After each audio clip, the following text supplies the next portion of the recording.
రేవంత్ సర్కార్పై మండిపడ్డారు మాజీ మంత్రి హరీష్ రావు. దరఖాస్తుల పేరిట ఇంకెన్నిసార్లు ప్రజలను మోసం చేస్తారు రేవంత్ రెడ్డి అంటూ నిలదీశారు.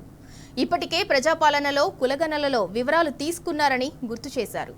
ఇటు గ్రామ సభల పేరిట డ్రామా చేశారని, మళ్లీ ఇప్పుడు మీ సేవలో దరఖాస్తులు అంటున్నారని దుయ్యబట్టారు.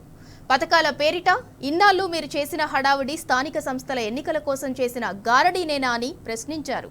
ప్రజాపాలన, గ్రామ సభల దరఖాస్తులకు విలువ లేదా అని నిలదీశారు.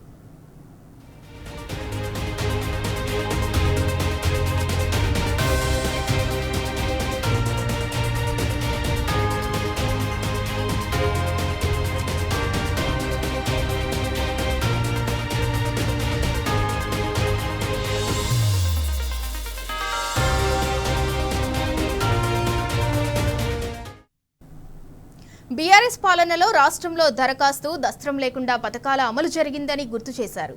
కానీ కాంగ్రెస్ దరఖాస్తుల పేరిట జనాన్ని మోసం చేసి గందరగోళం సృష్టిస్తున్నారని మండిపడ్డారు. పేదలకు రేషన్ కార్డులు, ఇతర సంక్షేమ పథకాలు అందించాలనే ఆలోచన కంటే కోతలు పెట్టి ఎలా అందకుండా చేయాలన్న దానిపైనే రేవంత్ ప్రభుత్వం దృష్టి ఉందన్నారు.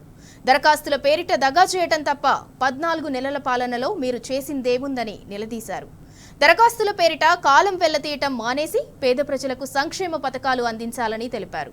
ఇచ్చిన మాట ప్రకారం రేషన్ కార్డులు, ఇళ్లు, రైతు భరోసా, ఆత్మీయ భరోసా పథకాలను అమలు చేసి నిరుపేదలకు, రైతులకు బాసటగా నిలవండని హరీష్ రావు సూచించారు.